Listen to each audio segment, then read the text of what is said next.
All right.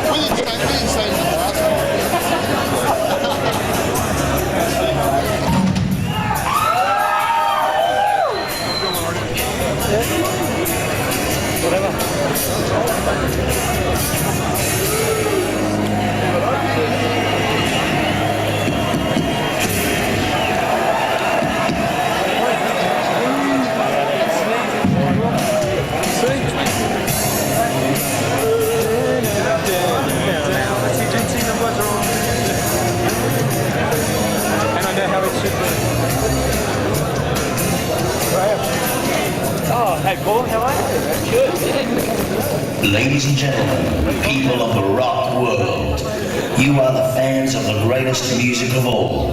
And tonight, you had better be prepared for an amazing show featuring two of the world's magnificent artists of rock. These guys include Black Sabbath, Michael Bolton, Alice Cooper, Meatloaf, Gary Moore, and Kiss. Drum Scene, the Drums Magazine, is proud to present, in conjunction with Billy Hyde's Drumcraft and Seliners, also supported by Zildjian Cymbals, Marshall Amps, and Pearl Percussion. Direct from the USA, please give a huge Sydney welcome for Bruce Kulick and Eric Singer.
I want to thank you guys for coming down. This is very exciting for Eric and I. Eric just has to change the tape and he's going to come back out.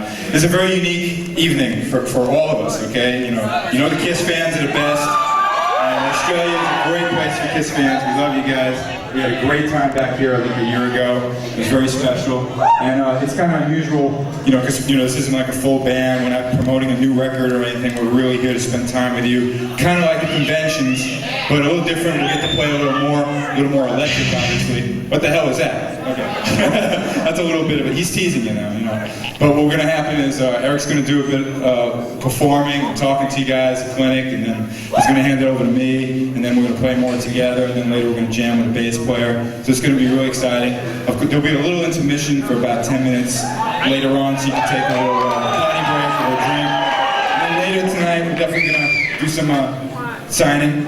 We'll take pictures and sign things for you. Say hi.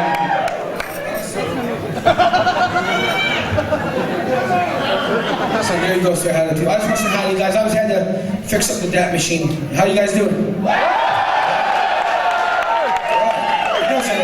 lively crowd, huh? Hello there. You guys are lively, alright, cool. Yeah, we played in Brisbane the other night a couple nights ago, and they were real cool, but you guys are a little bit louder, I think. So you must be guys, they say the real diehards, is that what it is? Alright, cool. Did any of you guys here come to Bruce or Wise, like we did these masterclass things yesterday? And you guys showed up? Alright, cool. So you guys were there. Good. Yeah, we did these master classes in each city on the days, well, I'd call it a day off, but we don't have any days off. But on the days before, we do these performance clinic things, we're each doing like a private type lesson individually for a small group of like 10 to 15 or 20 people, where we can do more one-on-one, almost like taking a private lesson with Bruce or Eric type of thing. So I don't know, the guys that showed up, I think they got, you guys, did you enjoy it? The best, what?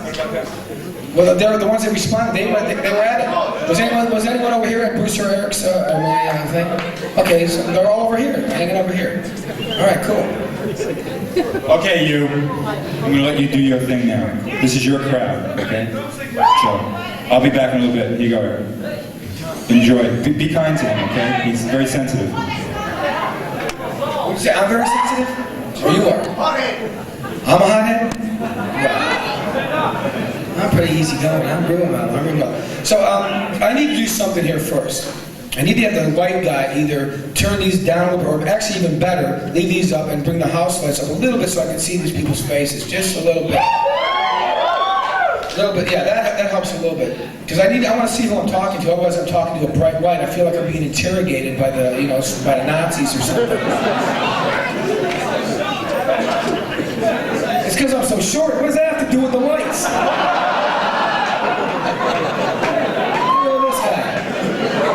I know it's not an insult, but it doesn't hold up to logic, Oh, thanks. But you're a good drummer, but you're short, right? Hey, Eric, I like you. You're a good drummer, but you're just a little too short. Well, I hope I'm not your type. I know. I don't, but I like women. I don't know about you. Just kidding. Thank you. So what we're trying to do here is, this is like a different kind of format than what you probably have ever seen in regards to like a clinic/concert type thing. And the whole idea is to make it more intimate, one-on-one, kind of like when you guys did any of you go to the KISS conventions last year? I guess that's all of you. I guess well, we're trying to do something similar to that. Unfortunately, when we first came to Australia, that was the beginning or the proving ground for kind of like doing those KISS conventions. So we had never done anything like that before. As they got developed throughout America, then we started doing like this, something similar to like what Bruce and I are doing. Although we didn't play together at that, we would do like an individual thing on our own where we'd take like about 45 minutes to kind of hang out with the fans, play along to some tapes, play them for you guys, and then ask, get a chance for you guys to ask questions so you can get a chance to find out more about like me playing drums, or me in the band, or me, anyone I played with. If you want to ask me how I play it, any kind of a drum beat from any of the songs, whether it's KISS songs or any band I played with, or any kind of demonstrations, that's what I'm here for. I'm here for you guys to kind of like, get out of it what you want, answer questions, and then I'm going to do it for a little while. Then Bruce will come out and he'll play for a little while. Then we'll come back together and play together again. We're going to take a little break, and then we're going to bring a bass player out. We're going to do some songs, and I'm going to attempt to sing a couple songs. Notice how emphasis on the word attempt. Well, actually, that's what I'm going to do. Is I'm going to do nothing to lose. What? Strange way. Well, so we don't know any of those songs. We never played them. No, actually, to be honest with you, if the album had been released as an official studio album, then it would be okay to play some. But you can't go out and play material that's not released. It's just not. I mean, it's not cool. Black Diamond, we don't know. Bruce, we can't play Black Diamond. The bass player doesn't know it.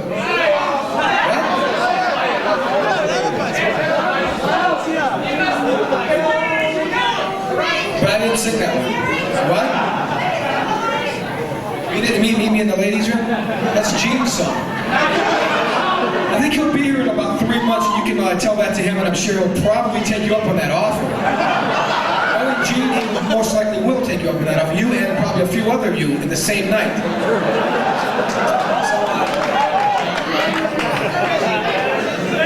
Is he what? Good, I don't know. You have to ask him. I guess he probably thinks so. So you have to ask him. Or put it this way: ask one of the 1 or 100,000 people that have been with him, the women. I don't know. Gene likes to have a lot of fun. That's his one vice. Is he enjoys playing rock and roll. He loves being on the road, and he loves partaking of the perks as we have it. The women. Gene was the beast fucker, not me. It was me that called him that. I'm the pimp, Junior Pimp. Remember? I was Junior Pimp. I'm the one that pointed him out to Gene. I'd say, hey, look at that one over there. All he cares is that they have big tits. Sorry, ladies, if you're not in doubt from your neck to your waist. Gene's he usually goes out. He likes very big women. That's what makes the world go round. So anyways, I'm going to go back behind my kid. I'm going to check some things out. I'm going to noodle around a little bit. I got a Kiss medley I'm going to play for you guys. It's so what it is, it's about an 8.5 minute long piece that Bruce did for me in his home studio. He played all the guitars and bass and everything, and then I'm going to accompany myself on drums. And what it is, it's 7 different Kiss songs. They're linked together kind of in a medley. So it gives you an idea of how I approach some of the Kiss songs. You can get a little bit of an idea. And, then I'm going to come back and talk to you guys and, try to think of some questions you might want to ask me. Hopefully if they're drum related, because it's supposed to be kind of a drum clinic, Obviously there's no nurses and doctors, but I think you get the idea for those of you that attended something like that. It's a chance for you to ask questions, about the instrument that I play and, like my attitude behind it, how I approach it, etc., etc. And if you want me to demonstrate any kind of like beats or, like how I played some of the songs versus how they were played by some of the other drummers, either Eric Carr or Peter Chris, I can demonstrate, because I usually know both ways they were played, by the older guys or myself, and I can show you the difference of how I interpreted some of those songs. Like 100,000 Years or Detroit Rock City, some of those type of things. And actually, I did something the other day. Somebody, I like to teach somebody like one of the Kiss songs. The other day, first question the guy says, I go, okay, what's your question? He goes, teach me how to play the drums. I said, okay, cool. So I brought him up and I showed him how to play like the beginning to Strutter, because that's like probably the simplest intro to a Kiss song. So if somebody wants to learn how to play Strutter that doesn't know how to play drums, and you got the guts to come up here, I'm sure the fans will encourage you, right? You guys are support.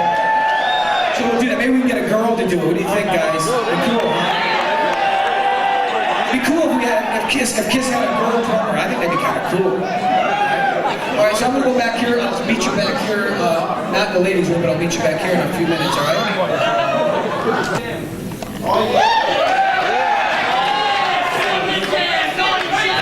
Well, that's what I'm gonna mess around a little bit. I'm gonna try to see what I come up with.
They let me do a master class at their shop last night.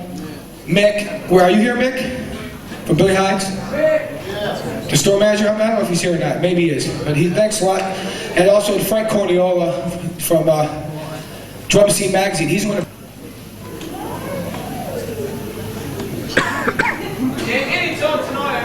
What? You gotta yell out, because I got earplugs in my ear. I'm deaf, I'm a drummer. Is this the guy that's trying to pick me up again? Alright. See, that's what you get. You keep razzing me, I'll get you back. I got the power, I got the microphone. Alright, so here goes my Kiss medley, and I'll see you at the end in a minute, alright? Shaman. Let's go, it's me. Alright, it's coming, hold on.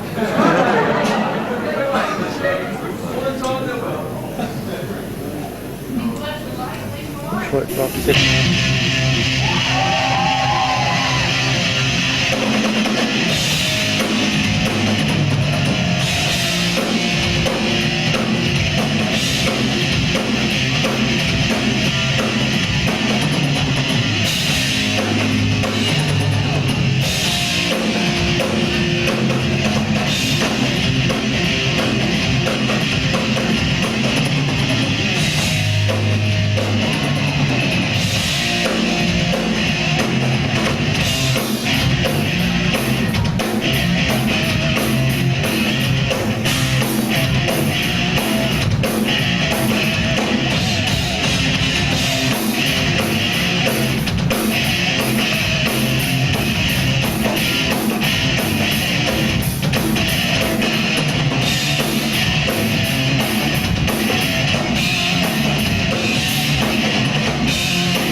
Thank you. You guys are cool. You guys are real cool. Let me get something to drink. All right, give me 1 second.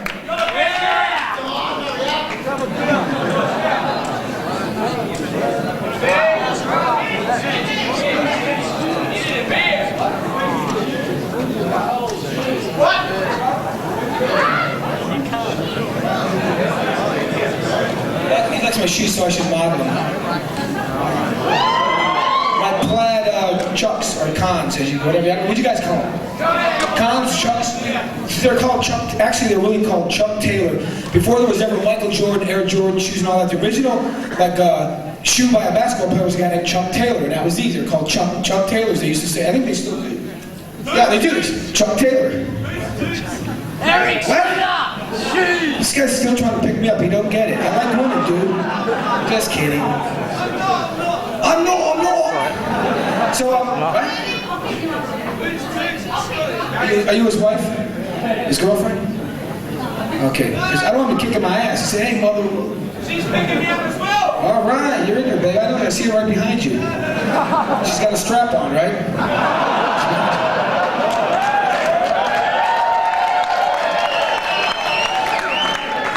You know, you gotta. I'm glad you guys appreciate my sense of humor. I'm really just. I mean no harm by it. It's all in fun, okay? Just so you know that. I'm a smart ass. I like to have fun. And once people get to know me, they realize that I'm just like. I was always the practical joker in the band.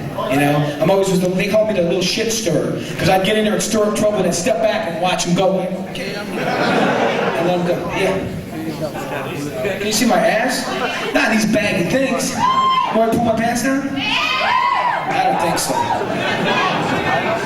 Paul might get mad at me if I did that. Get jealous. It's an inside joke. He knows what I mean. So anyways, now this is the time. How's things going so far, by the way? Very cool. I mean, did you like that Kiss medley? That's cool. You guys should give Bruce a thank you because he took the time to do that for me. It took him a while to do it. That was cool. I thank you, yeah. Bruce! Everyone knows that. It might, you know, when you guys do that, it reminds me of like American football games when the crowd goes, there's a couple players that they have names kind of like that they do that for. There's a guy named Moose that plays for the Dallas Cowboys, so whenever he comes up, they all go, Moose! Kind of like what you guys do, so it reminds me of that. I guess you guys don't care. You guys probably don't like American football. Alright. Who's your favorite team? Boom! Yeah, seriously.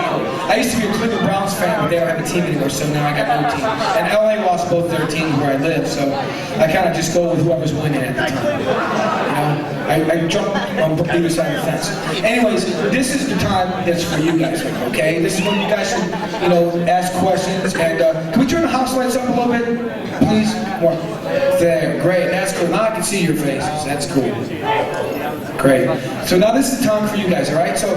Just remember, you can ask any questions. I'll do my best. If I know the answer, I'll try it. If you want me to demonstrate something like particular beats, whatever.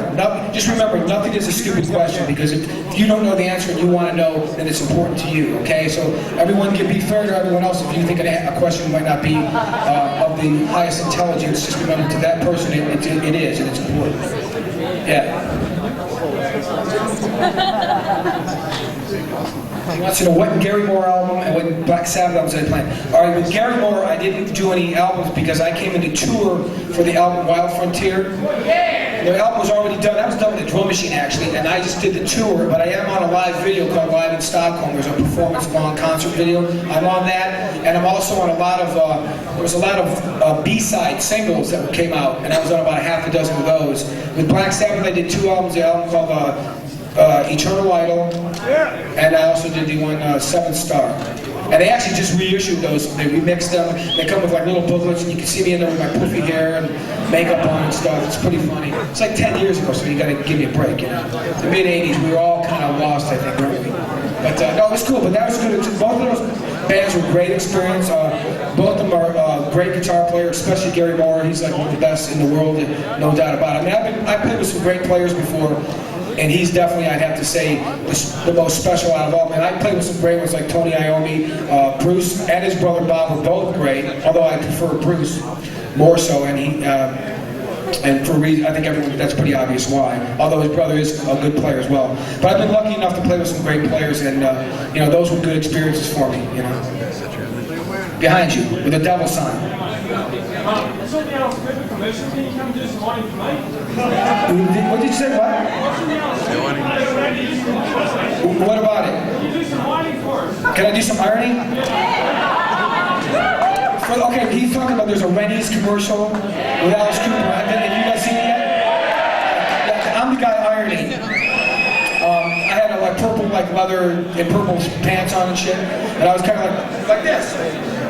I haven't seen it yet, so I don't really know. I was told if I blink, I'll miss it. What? Yeah, that's what I heard. If you blink, you'll miss it. But no, that, you know, I've always tried to keep a good relationship with everybody I've ever worked with, every band. You know, sometimes it's a little more difficult with some people than others, as we all know, like all relationships. But like Alice was one of the nicest guys I ever worked for in my life. Cool guy.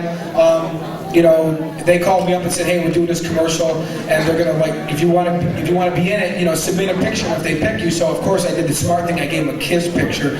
So you know, I figured they'd say, "All right, we'll take that guy," and they did. So I was, you know, it was cool, and I'm still friends with Alice and all the guys in his band. You know, actually when they auditioned people this year for the new band, they did a tour in America. I went, Bob Daisley and I were the rhythm section for the auditions for the guitar players, because obviously I was hanging out doing nothing, so I just said, hey, you know, they asked me for some recommendations of guitar players, and I said, hey, if you want me to, I'll play drums for the audition. So, you know, I try to keep that relationship with everybody I work with, you know, because that's important, because you never know if you might go back and work with them, and here I am, like, you know, 5 years later, they call me up to do a TV commercial, you know. It's not playing, but there's still that, you know, good relationship there. How come you went on Wayne's World? Okay, how come I wasn't in Wayne's World? Now that's a good question, because I was actually in Alice Cooper's band during that movie when they made it, and I had a choice. I could either do the Kiss Revenge album or do the Wayne's World movie. Now, which would you have done? All right, you guys. Yeah, actually, we did it at the same time. I was on tour with Alice Cooper when I got called to come in and do the stuff for the Revenge record, and I did half the record at one time, then I went out back on tour with Alice. We did a promotional tour. Then when we came back, they were doing the Wayne's World movie, and I was gonna, you know, we kind of changed my, you know, made that decision about not being in the movie like the day before, because they said, well, we're gonna start filming at this time. I said, well, I'm in the studio at this time to this time, and I could have done it, but I thought, you know, it was more important for me to do this record, because I thought that was something I always wanted to do. It was important to me to be able to do a Kiss record, because I was a fan from when I was a kid. So I think anyone that was a fan would have done the same. Not even just a fan, anyone that was a musician would have rather play on a record than be in a movie. At that time, obviously, I didn't realize that movie was going to be so huge. So I wish I did it, because I would have made some money off of it, you know, because you get residuals. But hey, you know, I made the right choice, and you know, here I am. All right. Maybe a personal question and answer another question. How did you really feel when people came to you Unplugged? You stopped to some extent or not? How did I feel when people came to you Unplugged? No, I wasn't pissed off, because actually when we did the LA Kiss convention, which was the first one in America, some of the guys came to me and said, hey, you know, Peter wants to come down with his daughter and see the thing. And they, you know, like, do you have a problem? I said, no. I said, you should get him to come up and sing a song or play. And they were like, really? I said, yeah, I don't care. That didn't lead to that. No, but that's not what led to it. Believe me, if they were planning on doing it, they were planning on doing it regardless of whether he showed up at that convention or not, you know. A lot of people have said, oh, how do you feel like you're the one that instigated? I didn't instigate it, believe me, not at all. I mean, that was their choice that they made on their own. I had nothing to do with it. And I have no problem, no, I don't care. What's Peter ever done to me? I played drums in the band with my time, and it was cool, you know. And he was the original drummer, and, you know, I'm not into doing comparisons. I'm a completely different type of drummer than what he is. We're totally different styles. We have nothing in common except for one thing. We both play drums with Kiss. And that's it. Otherwise, we have nothing in common. But, you know, it was cool. I mean, I had no problem. Like, when they came to do the Unplugged thing, it was cool. You know, the whole idea, you got to remember, if you want to survive in any business or be successful in any walk of life, you got to be decent, be nice to people, and be professional. You know, you'll get more results that way. It actually takes a lot more energy to be negative than it does to be positive.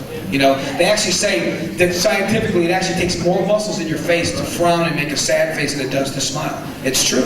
I mean, it sounds like kind of crazy, but it's actually true.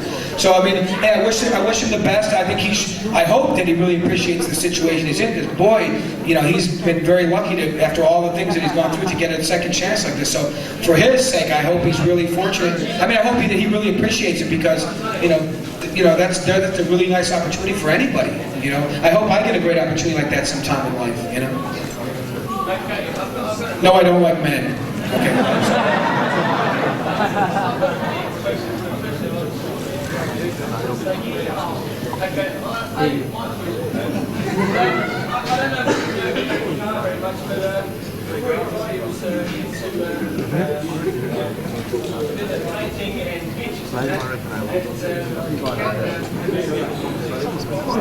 Yeah. You know something? You should ask that question to Bruce. But Bruce will be out in a minute.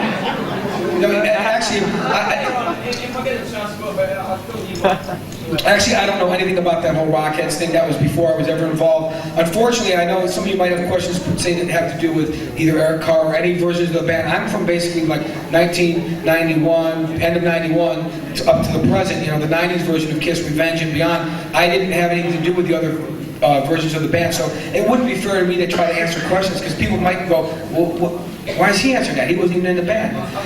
No, the Rockets thing, actually Bruce would know about that because I know Bruce was real aware of that whole situation. Actually, they had some of that stuff on display in the Kiss convention displays in America. Unfortunately, they didn't have it all together, and the display cases built at the time when we came here. But it was some really cool stuff. He had a real great concept for this cartoon, like a Saturday morning type kids cartoon show with accompanying music and all the drawings. He had each character drawn, and they were based on himself and people that he knew in his life. So it was really kind of a real neat thing. I have seen it, but that's all I know, what I just told you about it. Ask Bruce when he comes out. I'm sure he'll be glad to answer it for you. And no, he doesn't like men either. You're welcome. Am I going to join any other bands now, or am I going to just freelance? Right now, all I'm doing is freelancing. I've been doing some drum clinics. I did a few in the States. I did a drum video, which they have here called All Access to Drumming, which I did earlier this year. I did it in June, and it just came out a few months ago. It has some live Kiss footage from the '92 Revenge tour. Then I started, the whole time I was in Kiss, I wasn't allowed to work with other people or record with other people.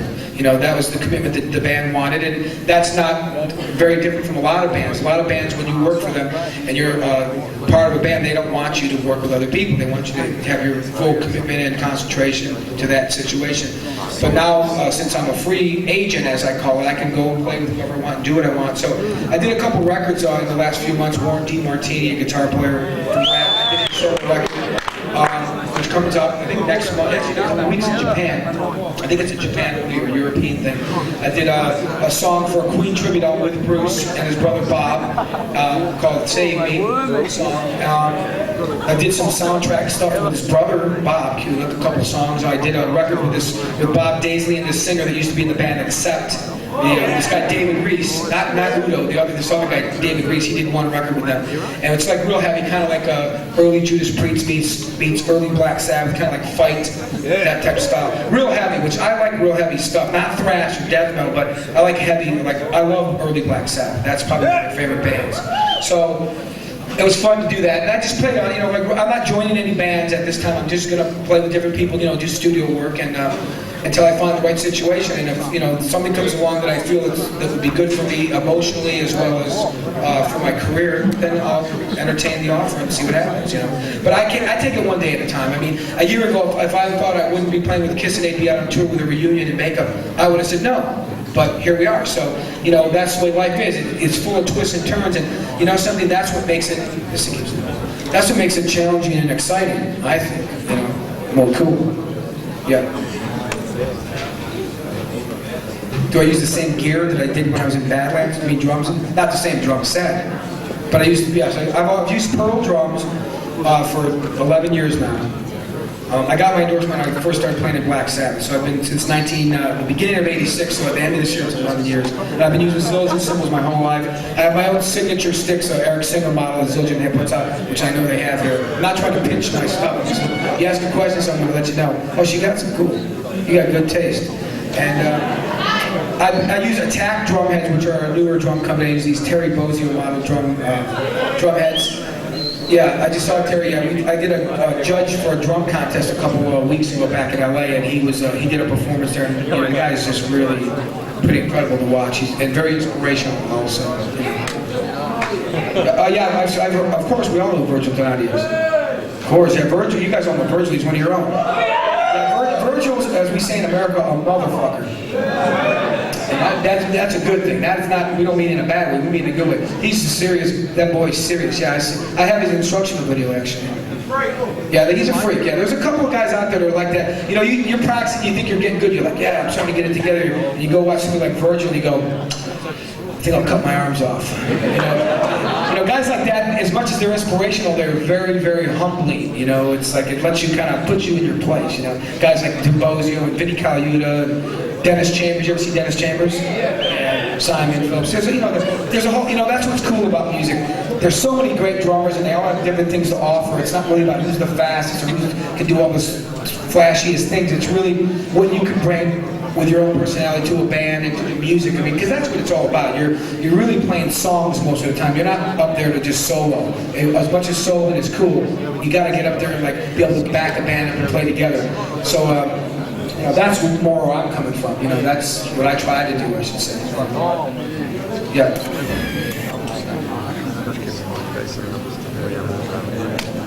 He says, why do I use Zildjian against Feisty? Because I don't know, you know, well, I do know why I should say it. When I was younger, I've always played Zildjian, and then I got an endorsement like 12 years ago because that's what I always liked to use. And the thing I have to say about them compared to any other brand of cymbals, they have the most variety. They have so many lines and types of cymbals that if you can't find something you like, I think you got a problem. But that's my own personal opinion. I mean, if you like Feisty or Sabian or Istanbul, UFIP, whatever, they're all good, you know? That's what's cool about having all the different choices, different sizes, colors, shapes, sounds. It helps you create more of your identity and your vibe, you know, behind your instrument, whether it's drums, guitar, or whatever. Let me get the guy with the poster in the back.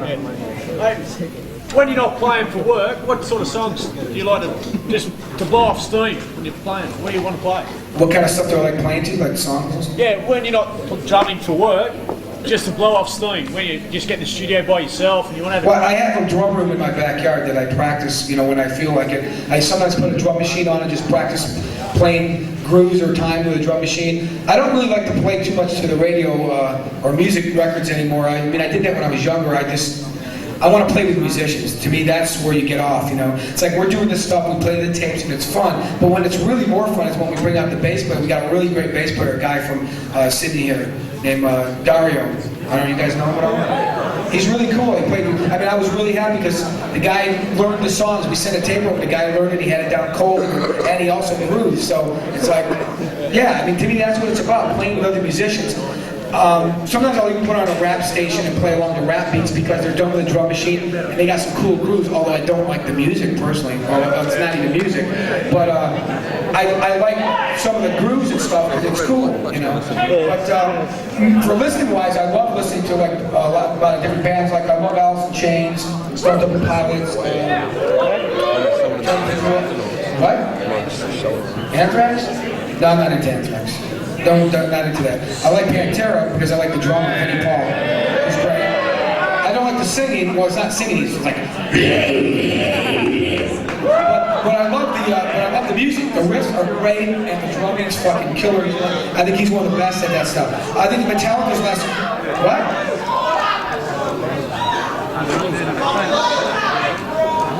She goes slaughter. You mean? Okay. In America, we call them slaughter. How do you call it? Slaughter!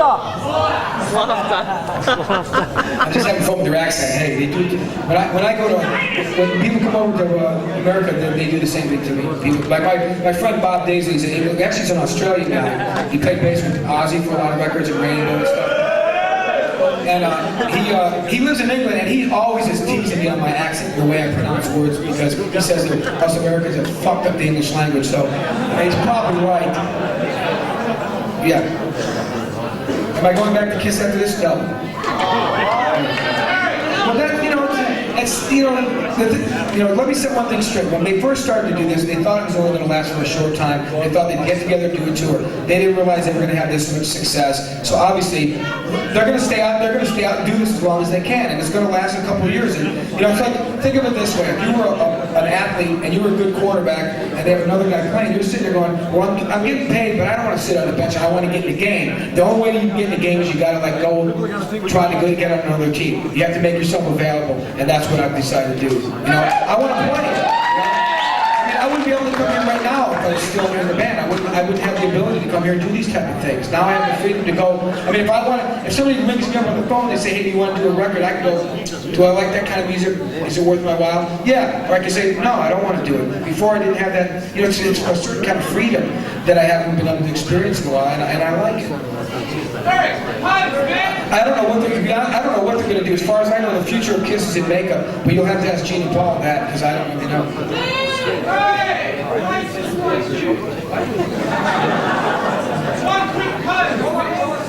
Do me a favor, because when somebody's trying to ask a question, if you're yelling over here, I can't hear the guy. I'm deaf, dude, okay?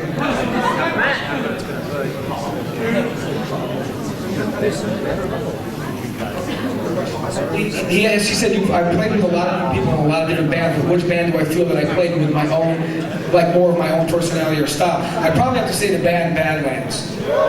Probably because that was the only time that I ever really got into a band that we started from nowhere, from scratch. There wasn't a predetermined type of vibe or sound with the band. And I was able to go in there and, you know, help establish a sound and a direction and make up my own kind of drum beats and really interact from the ground up of something totally brand new. I mean, Kiss had a sound and a direction for all those years before I came in the band. Same thing with Black Sabbath, Lee Ford, you know, Gary Moore, all those people. So I had to be smart to go in there and say, you got to fit in, you know, to what they do, and then try to put some of your personality in there.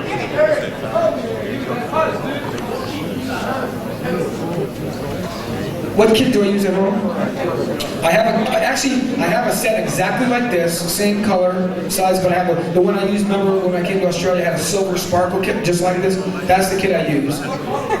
It's a Master's Custom, which is a maple 4-ply thin shells, but that was a custom, that was a painted lacquer special finish. And I use all Pearl hardware. They're Pearl power shifter pedals, hi-hat, stand, everything Pearl. The snare I'm using today is a free floater, but I use any combinations of different Pearl snares. I use all Zildjian cymbals, Zildjian sticks, and the attack heads. I mean, I used to use like a DW pedals and a different hi-hat and a different kind of seat, and, you know, mix and match the whole kit. But now, you know, Pearl's really got it all covered. They make everything cool. I'm not just saying it because I get the stuff for free. I mean, that would be easy to say, but no, they make good stuff. I love the way it sounds. It works for me, and that's all that matters. You know, if you like Yamaha or Sonar or Ludwig or Tama or Premier, whatever, they're all cool. Everybody makes great stuff. This is what works for me. You know? Hey, did anybody want me to teach them how to play a Kiss song?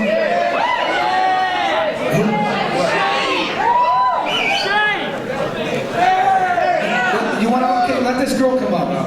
We'd go to the airport, and there'd be like a couple hundred of you guys, and I thought I was in the Beatles, man.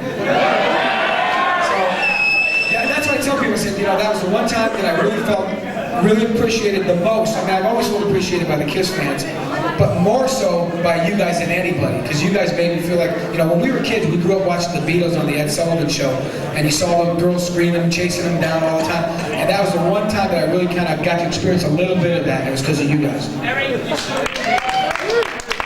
What's your name? Debbie. Debbie's going to learn a kid. Do you play drums, Debbie, at all? Oh, boy. All right, Debbie, I'm going to get behind the kid, and I want to show you something. We'll see if you can do it.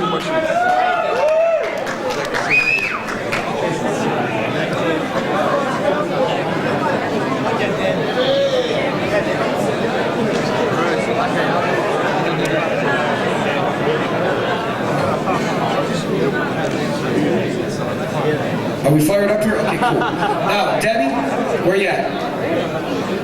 I'm here. How we doing, Frank? Time? Okay. I'm gonna have to finish up here real quick. So I'm gonna teach Debbie how to play a Kiss song, and then I'm gonna do another song for you, and then I gotta let Bruce come up here, and then we'll be back later. So Debbie, the way to play this song, Strutter, it's real simple. It basically starts off, I'll play it once for you, then I'll demonstrate how to do it in an easier way.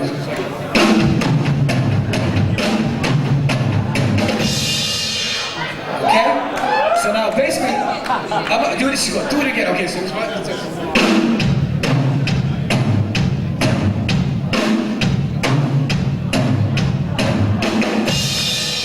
So basically, Can you try it, Debbie? Okay, now the key to this, remember, is do it very slowly at first, and you're basically alternating between your hands and your right foot on the basics. So it's like this.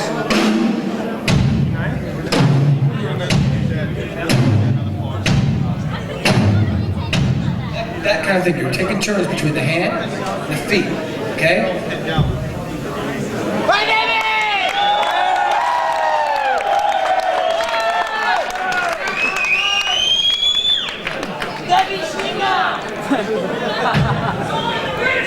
Alright, now ready? You're going to hit the snare drum first. Ready? Once on the snare, foot.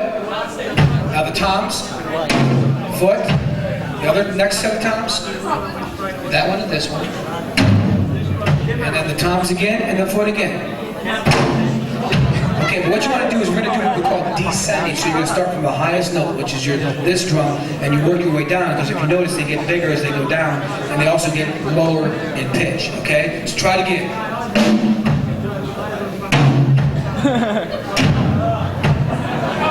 One more. I got the one more at the bottom. It's four times. Snare. So snare. First the snare by itself. No, snare drum here. Kick. Toms. Kick. Next toms. Kick. And the last two toms in the kick. Okay, now do real fast.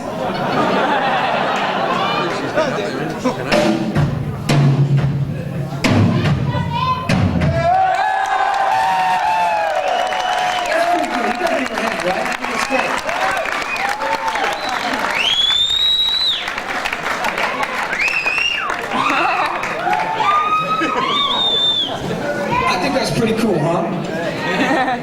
Alright, I'm gonna have to, Frank, do I gotta okay, I'm gonna do one song for you guys. I'm gonna do this, let me set up my DAT machine here. What'd you say? Rain down on me. It's not called, it's called just rain. I'm not gonna play you the song, because I don't have the music, you know. Actually, the beat for Hate is kind of like...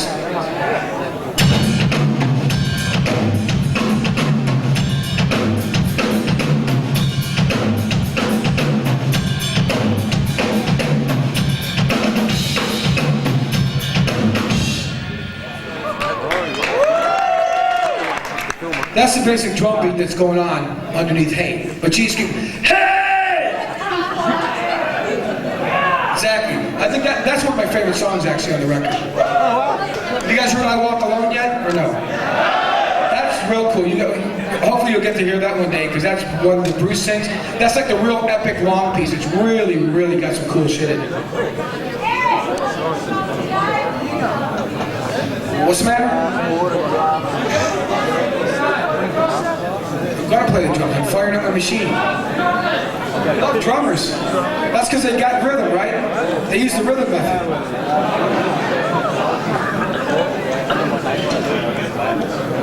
Alright, bear with me, I'm just gonna fire. It takes a second to load up these little DAT machines. They're like a little VCR. You know how VCRs take a second to go, you know, all that, make the noises. They're not like a regular cassette deck.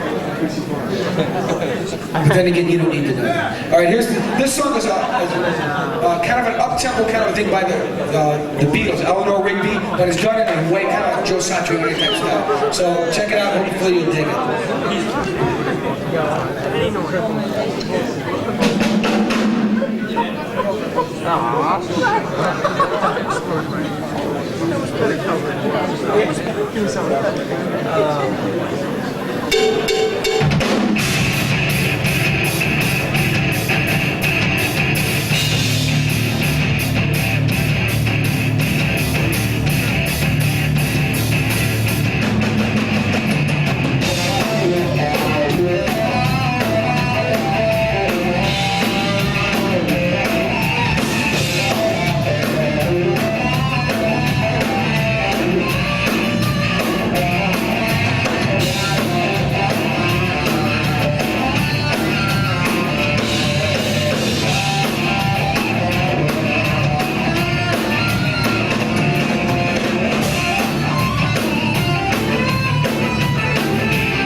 done for me real quickly. That was done by a guy named Alan Petrelli. He used to play with me and Alice Cooper when we came here in 1990 on the Trash Tour. He was the guitar player. He's real cool. And he was nice enough, just like Bruce, to make me some cool things. So, anyways, are you ready, Bruce? What? Bruce! So, does that mean I have to tell some jokes or something? Let me see, what can I tell a joke? Let me see, what does Michael Jackson and Pepsi have in common? They both come in little cans.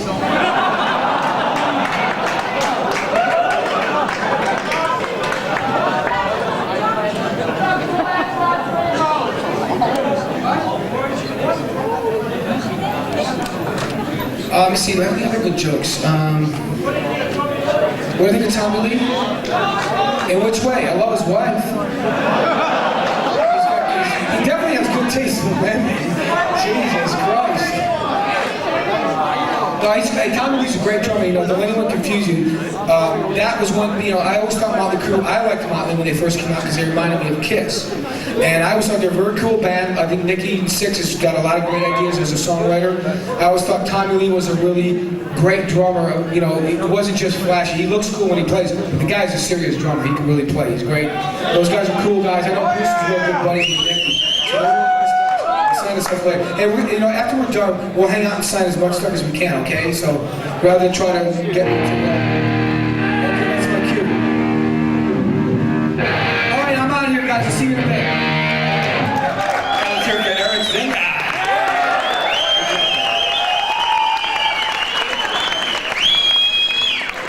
All right, it's really good to be here, I gotta tell you. Sydney's a great town, the Australian fans. We're very, very happy. We got, for us to be back even this quickly is a miracle, all right? It took Kiss like 15 years, I think, the other time to come. And I was actually here in '79 with Meatloaf when he was very fat, to be honest with you. I know he's still popular down here, and I'm really happy he's doing well again, of course, but this is great. All right, so what I'm gonna do tonight, I got a lot of tracks, some new things, but I got some tracks from Revenge, which I always feel is some of my real kind of aggressive work with the band. That some of these mixes are kind of interesting too, because they're more like rough mixes from when we were originally, like in the middle of doing the record, Ezra gave me a tape, said, here, go home and practice some solos to it. So that's how I kind of got this tape together. It wasn't really within mind to do a performance like this, but it really works well for that, so I'm excited about it. So the first song is Unholy, and you'll hear Gene sometimes sing, sometimes not. But in fact, the solo section is a little shorter, ironically enough, because we, at the time, we didn't realize how much we loved that kind of monster walking section, and we wound up extending it longer later on. But the way you'll hear it now is a little abbreviated anyway, if you'll notice. Your guitar player's right next, okay? All right, so here's Unholy from the Revenge record.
a little bottom heavy there. Like G.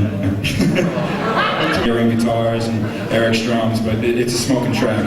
And of course in the solo I get kind of wild and crazy, and because we're doing it in this format I'll get a chance to stretch out a little more. So here's Harder Time.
Some people were down at the wonderful shop this afternoon. What was the name of the place? Utopia? Yeah, that's cool. They had a lot of Kiss stuff there. Rock and roll shit. All right, everything sounding okay? You can hear everything? If not, we can blame that guy Simon back there, but I think he's doing a good job, right, Simon? He's smiling. He's just sweating. What was that? Tears are falling? I'll show you that later. Oh, you want to see that solo? I'll show you the solo. I don't have the tracks for it. Let me see, where does it start?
Someone asked me, they thought that was booing on the Unplugged thing, but, you know, I know even in America, it's like Bruce Springsteen sounded like they were booing him, you know, but it's Bruce. It's a good name, you go. I hope they love me, right? All right, well, we know you guys, we're all family here, right? I got a place to stay if I want to come down there. Okay, cool. So, next time there'll no rain, okay? And the traffic in Sydney, what is going on out there? Jesus Christ. I thought Japan was bad, you know, Tokyo, I thought New York was bad, LA. I don't know. How about something new? Before I'll get into some other stuff. But how about a brand new track? I think here's something I wrote. You know, Paul and I looked at the track and we were kind of working on it a little bit. Like we wrote a different song from it, ironically enough. But I went back to the original version for these performances. And something I call Liar, because the chorus is really angry and has this like kind of theme that on the guitar sounds like someone screaming. You know, it's like a couple fighting or something, all right? But the verses are real mellow and sweet. So here's something brand new from Bruce. I played everything on it except for the drums. My friend played like a drum machine thing on it. That's called Liar.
Something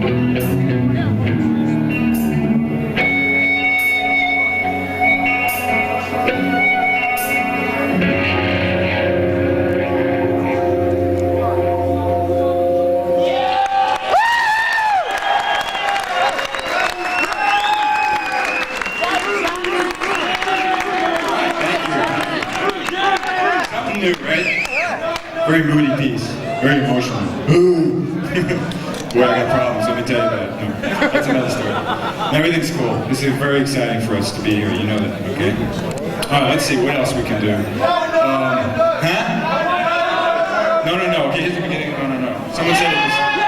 Let me do the finger tapping part, because the other stuff, my fingers are a little... It's wet out there or something. Here's the... I read a review once, they said, the intro of No, is starting on a synthesizer. I was like, excuse me?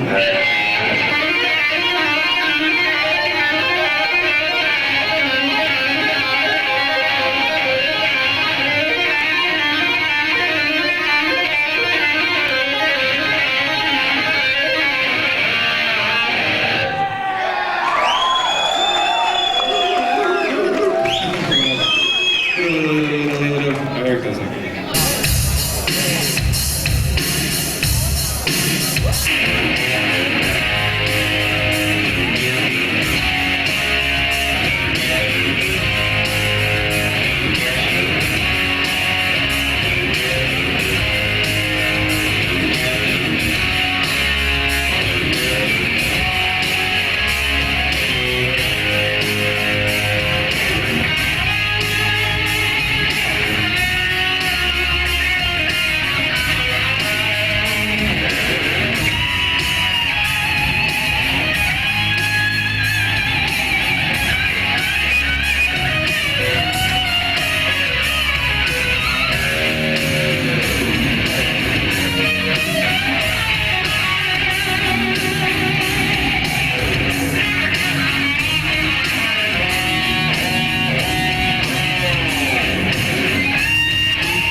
knew that song? Anybody know that one?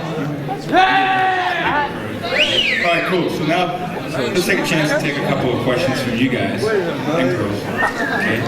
Anything you'd like to know about? Except for, did Bill Clinton really cheat on Hillary? I'm not sure. Okay. Yeah, right there.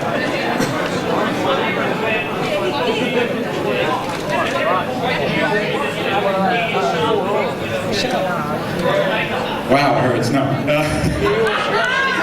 Look, I knew, I joined the band in '84. As long ago as 1985, I remember having lunch with Paul and talking about the band and going, hey, you think you guys ever put makeup back on and all that stuff? And he was like, yeah, he didn't know how he was going to do it or when, but it was always kind of clear to me. It was like understood as like something, not openly spoken of. And it was easy to deny it all the time when people would say, you're ever going to do that? It was easy to say, no, this is the band and everything. But obviously, the Unplugged event was something that would lead on to Ace and Peter basically being on much better business and social terms with Gene and Paul, which for a long time was very, very, tense, okay? So, look, it was always going to happen at some point, and it was unfortunate for Eric and I, obviously, because it put us in a position of being on the bench, and then for how long are you going to be on the bench? You know what the bench is in America? That's, you got that probably in cricket and the other things too.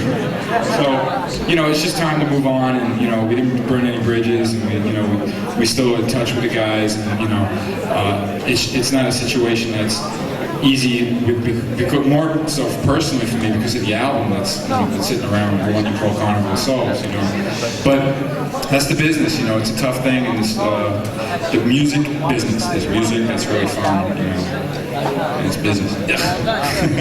Nothing you can do about that. But it wasn't like a shocker, like someone always told me, oh, it never happened, man, never happened, At least they were a little upfront a long time ago, and even other times when I say, well, you guys would probably do that, they wouldn't say, oh, no, we never do that, So that's why, it's all's fair in that kind of thing. Well, no, he doesn't. Yeah.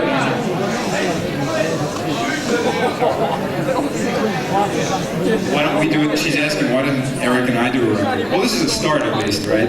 Getting out to play together. But everyone should understand that, our intentions to move on is not so that, Eric and I, like the good boys of rock or something, we're going to go off and do a band, and compete with Kiss. Neither of us are comfortable with that. The fact that both of us are really free of any contract, that we can just do our music the way we want, work with who. But yeah, we'll work together. We already cut a track. There's a tribute album for Queen, Brian May being a big influence. Yeah, that's going to come out. Eric played drums on it, my brother played rhythm, and I played lead on it, acoustic and electric. It's going to be really cool.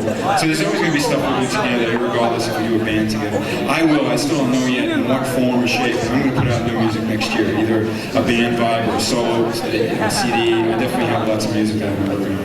Yeah, okay.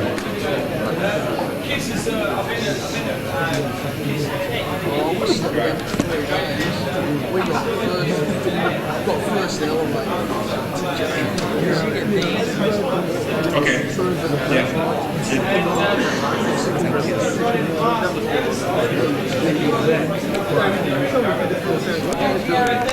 I think, what is it in regards to? Yeah. Right.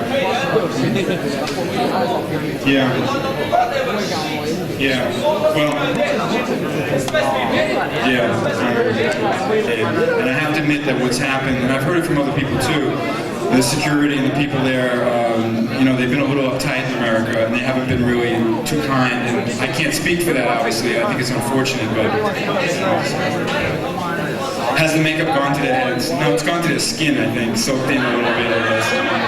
But really, you're asking me to comment on something that it's not what I would do, and I don't think it's, fair, but I wasn't going to. I know, I understand, Yeah. Well, maybe there were times that Gene and Paul wouldn't do it too, but Ace and Peter, I don't know, maybe they don't appreciate it. It's not fair for me to comment on it, but I know that without you guys, there wouldn't be a band, right? Yeah, right here.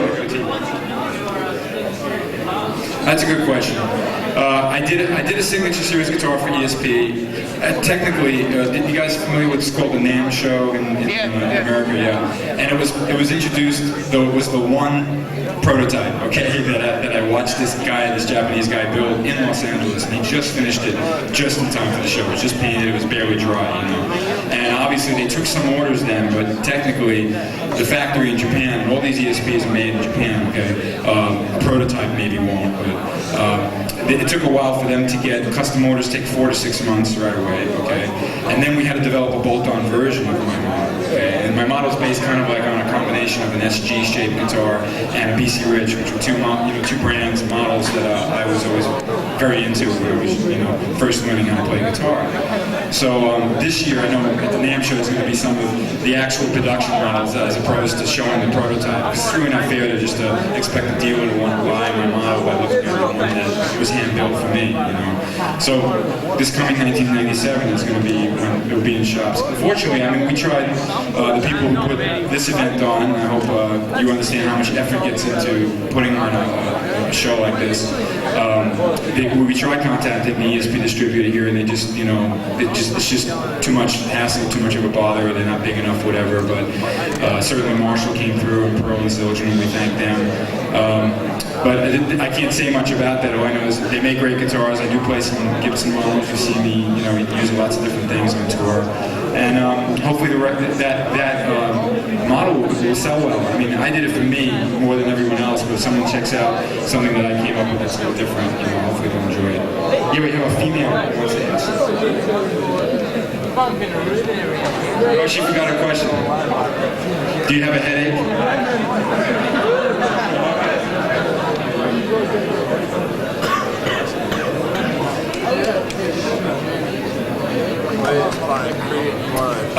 Maybe. She's talking about that there's a singer in America who put out a record in Europe, actually. Her name's Lenita Erickson, very talented singer, kind of a little bit of a husky voice and a real Baywatch kind of body shape, okay, which is not too painful. But a very talented singer, and she actually, her record was produced by the guy who wrote some of the songs on the Carnival of Souls record with Paul and I. So she got offered this promotional tour, and I braved it out by playing acoustic guitar, and she sang, and the Kiss fans really loved her. We went to like 3 countries in Europe. It was a lot of fun. If you guys have computers, both Eric and I have web pages, and look up the web pages. It's pretty cool. And when I get home, with some of the money I actually make from coming to Australia, okay, I'm actually going to buy a goddamn computer, because I've been very, very frustrated not having one. But I'll be able to email you guys, and you can leave messages, and there'll be pictures. We're having this whole event, shots taken that we can like put on the webpage to get everybody else really jealous. All the other countries, we get a lot of emails from Sweden and Argentina. It's wild, and they'll see what they're missing. Yeah, over here.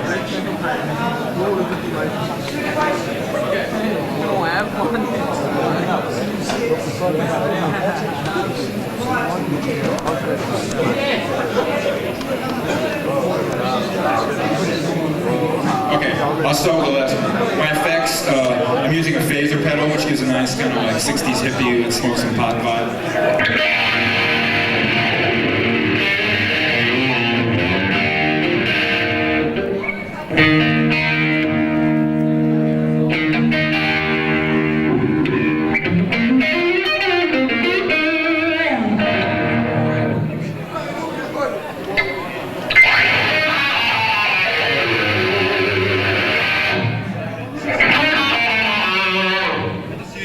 Super overdrive, I have lots of distortion pedals in the studio as well. Have some real sicko sounds on some of the records. And there's just a digital delay for a little bit of wetness, that kind of thing. And I have a Vox Italian wah.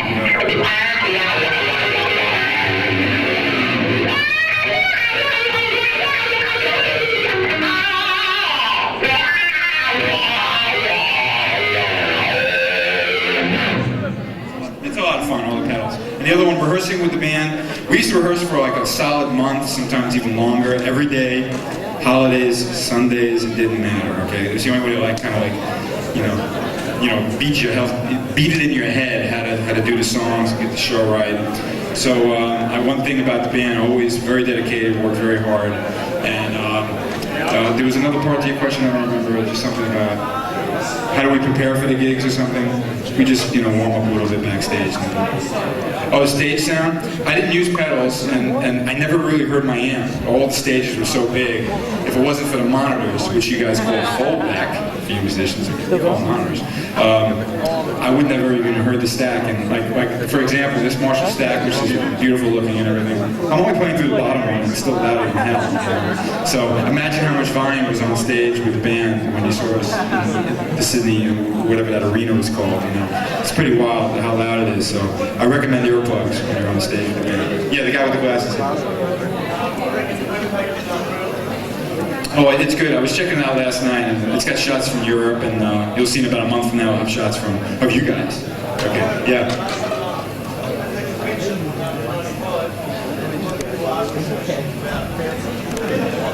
Right, yes. Right.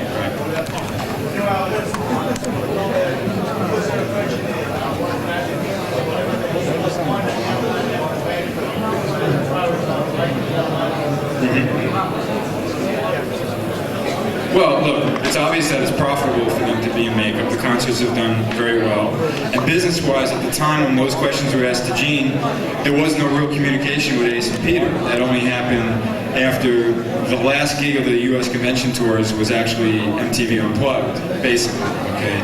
And by that point, I think was when suddenly the doors were open for a little better relationship for those guys, and a little, with the MTV being so interested and the success of the taping, for them to actually say, hey, maybe this would be a bad idea, That was a part of your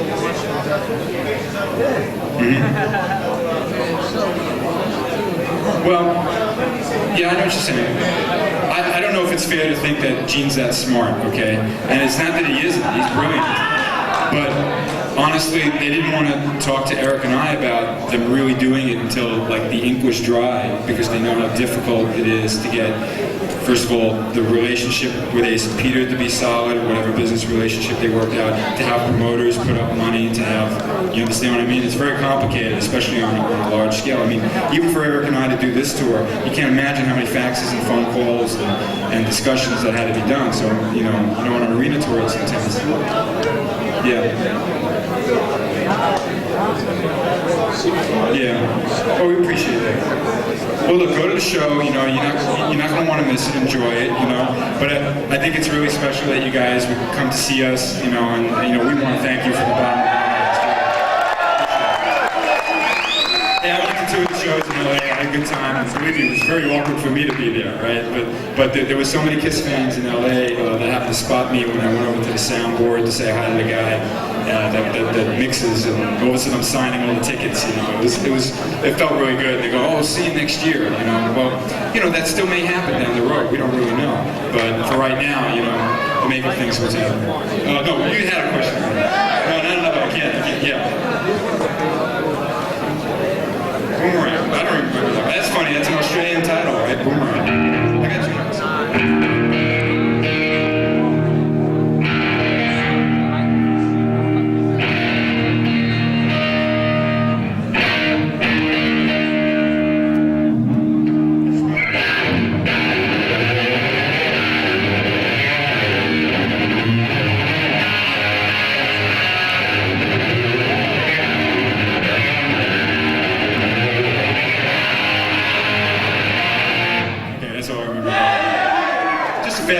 I actually wrote the riff using Eric Carr's drum track from another album or something double bass show. I don't know, it's kind of funny to be able to do that. But yeah,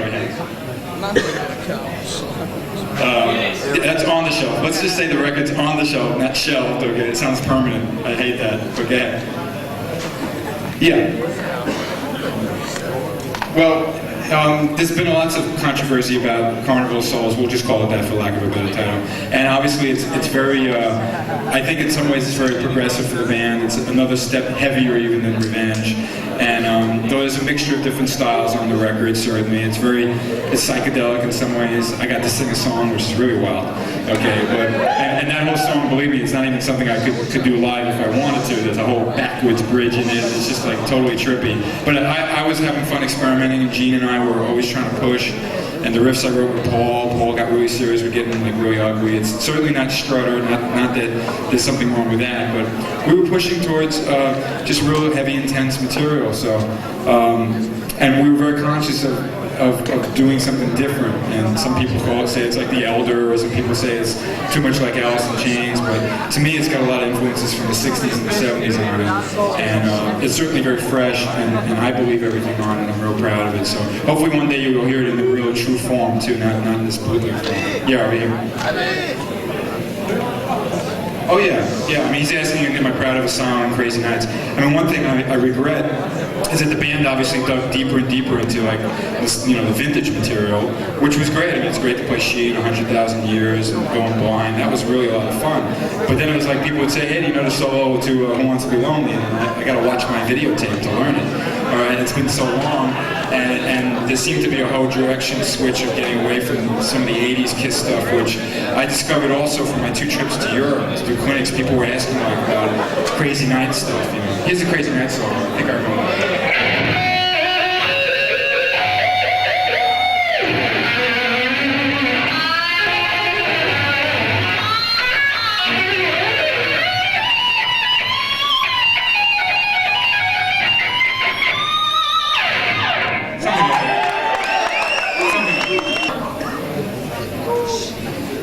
Yeah, that was a really sad time, obviously, for the band.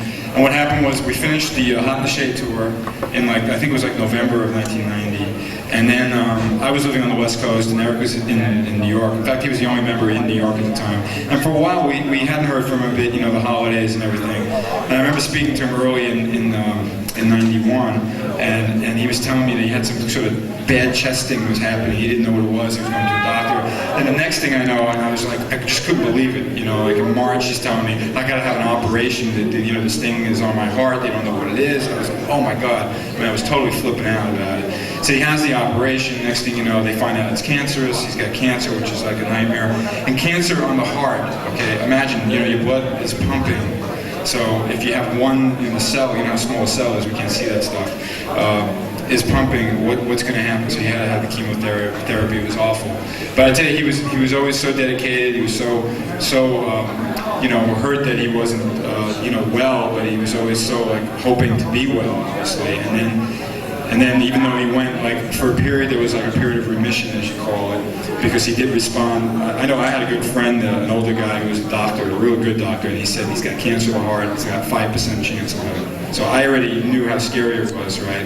And I don't know if Eric understood that or not, but, it was just awful. And the next thing you know, and I remember telling the doctor, did he really have did he respond well to the chemotherapy? And the guy said, well, if he responds really fast, that's not a good sign either. And I was like, well, what would be a good sign? And he goes, I've just got to tell you, it's a terrible thing to have, And then he got sick, and he was in the hospital, and then we lost him in November. So it was really a nightmare. That whole year, it was surreal. I couldn't believe it. But what was helpful for me, and I hate to sound selfish about it, but I was glad we were doing a record, and it was time for me to do my solos on Revenge. So the album was certainly dedicated to Eric, and I know I had some work to do and a lot to prove, and on his behalf and the band's behalf with the record, so in his memory. So we miss Eric, we really do. And I do speak to his family, and how much they love the Kiss fans over Eric, all the support that the fans have always loved Eric, and I think, well, yeah, no, I know. So I'm going to do something on my webpage eventually, show some of my own personal shots of Eric and I got some really funny stuff, because he was a trip. He was so funny. Yeah, over here. What was that?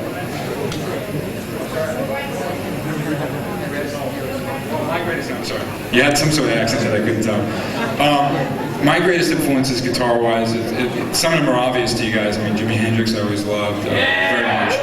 But, there were some British rock guitar players that were very influential for me. Eric Clapton with Cream was important, Jeff Beck, Jimmy Page, and, the more current ones, Eddie Van Halen I always loved a lot. And probably my all-time favorite is still Hendrix, but unfortunately he's not with us either. But I got a lot of Hendrix bootlegs, let me tell you. I listen to that stuff. The guy was way ahead of his time, And band-wise, I love the Beatles. I always thought that they were really brilliant. And certainly, you know, Led Zeppelin wrote great stuff. There's a lot of great stuff out there, and whenever I hear something new on the radio that I really dig, I realize that they borrowed something from one of those people, and that's why I like it so much, you know. Yeah, over there.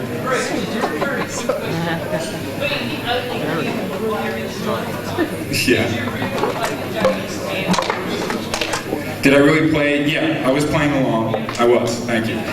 You know, let me tell you how that all came about, because you should know a little bit about my past. Besides the bands I was in, there was a period of time when I didn't really know if I really would pursue music as a career. And all my friends would go, well, you're really good guitar player, Bruce. What else are you going to do? And I'm like, okay, you know, because it comes to a point where you got to figure out what you're going to major in college. And I was a good student in high school. I was the hippie guitar player who had decent grades and stuff. But I decided, okay, I'll go to Queens College, the same one that Jerry Seinfeld went to, okay, for you Seinfeld fans.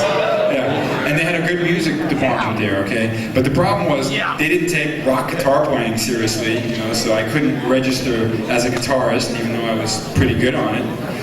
If you didn't play classical style, like Segovia, they didn't care. So I wound up buying a piano and learning to play some piano.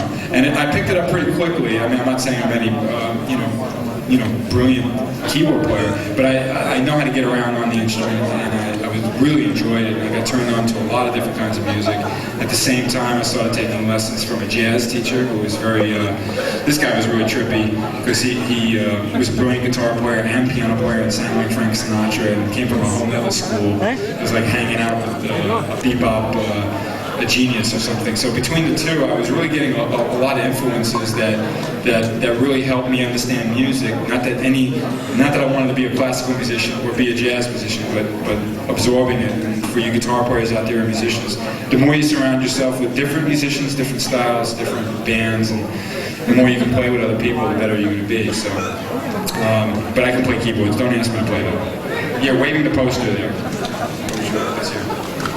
Oh, drumsticks, I'm sorry, they're drumsticks. Yeah, I played on Billy Squire's Tale of the Tape record. Bob was supposed to, he got really pissed at me, but he had another commitment, and Billy just said, well, then you play. I'm like, okay. They couldn't get Brian May, so he took me, which I was pretty flattered with. But that's a good record, The Tale of the Tape. It wasn't one of his biggest records, and I got a little secret with that one. Some of the solos are mine, okay? And then some of the solos I did during the basic tracks. Basic tracks is like when you cut the drums and the bass, and you know, everyone's going to play along like they're really going for it. And I didn't get always the best sound, because that's not what you're going for, right? And Billy wanted me to come down and fix them up and stuff, and I couldn't. I was working with Blackjack at the time, like with Bolton, and he actually redid a few of the solos, but he copied them note for note. So I listened to it, I go, it's all my licks, but it's Billy imitating me, and I was very flattered with that, actually, even though I was pissed as hell at him, because he didn't wait for me. But I know the guy really liked Brian May and Jimmy Page, so if he was going to figure out my riffs, I was very happy. So yeah, you were from my class. All right, so what does the future hold for Bruce Kulick? That's a good question. Obviously, there's 3 more shows in Australia, which we're excited about. So come to Melbourne and Perth, and where's the other one? Adelaide, yes. But as soon as I get back, I went to Europe twice and now Australia this year. I want to really kind of concentrate on some more of the songwriting aspect of things, because I really do want to get a record out next year in some form, band or a solo CD type thing. So look for new music. I mean, I still would love to do some of these kind of clinic performances, but it's time to really get serious about some music. So that's what I'm concentrating on. Yeah.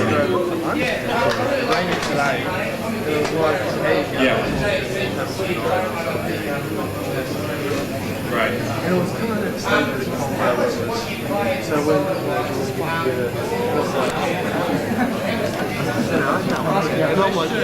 Well, truthfully, like in a sound, I never did a record before with a band, though I did one little thing on Analyze album.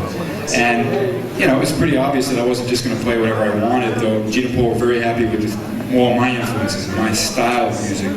So, we all work together on it, and we always do, even to the new album. There's like the Jungle solo, which came out really cool. Paul had a concept for that we went before, and I developed it with him. So I always give credit where it's due, you know. There's times it's just whatever instinctively first I play, it sounds really good.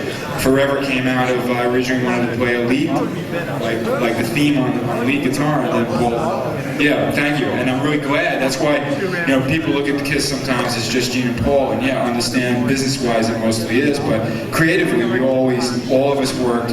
Anyone was open to suggest something, try something, and one thing I got to say, which was very cool about the band, was that no matter how odd the idea was, we always entertained it. And sometimes something really good came out of that. All right, that's a good lesson for you guys about bands, you know, or even in your relationships. You know, try to not say, well, I'd never do that. Screw you.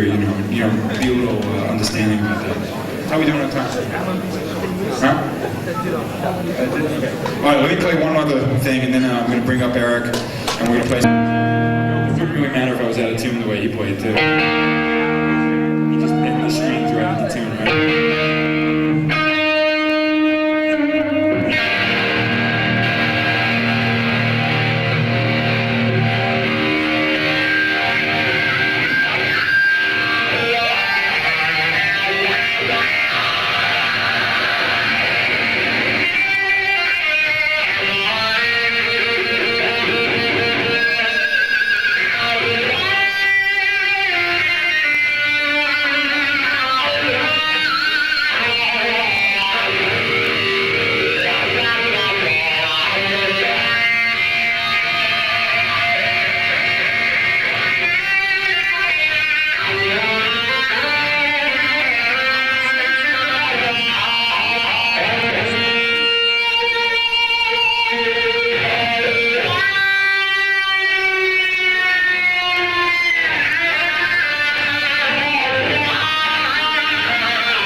Yeah, dude.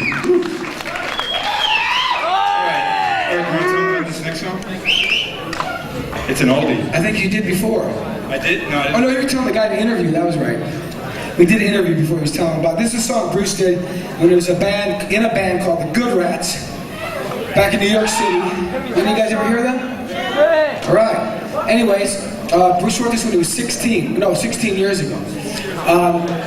It's a song called 495 Jam. It's kind of an up-tempo type thing, similar to like when Jeff Beck did a song called Freeway Jam, and so Bruce, at that time, Jeff Beck was popular, so he decided to do something named after the 495, was a number of a highway or freeway in New York City, so he called it the 495 Jam. You got it. And you got it, baby. So here it is, and on bass is Bob Daisley, by the way, in the day. He was a good dad. He's a real good friend of Eric and ours. He played with Ozzy, I don't know if you know him. Great guy. Kind of mentioned his name. He's actually Australian. So you gotta love him, right, mate? Yeah. No worry, no worries.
Alright, so we're just going to take a break for a few minutes, dry off, reassess things, and we're going to come back out with this bass player and we're going to play some songs and jam. There you go.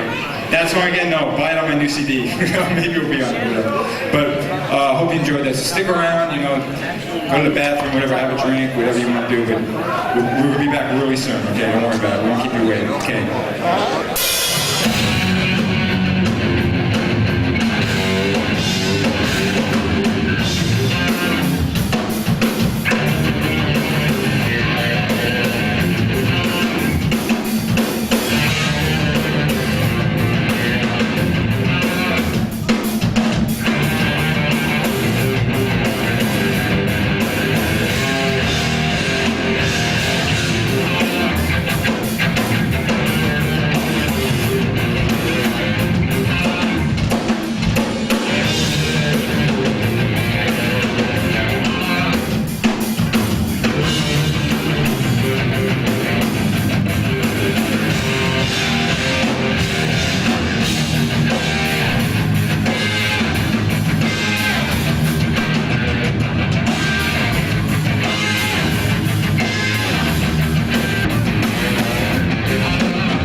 No, one for nothing. We're just gonna set it up. Then we go into a little Rod Stewart thing at the end. What? Yeah, Rachel, I'm trying to set this goddamn microphone. Okay. 1, 2, 3.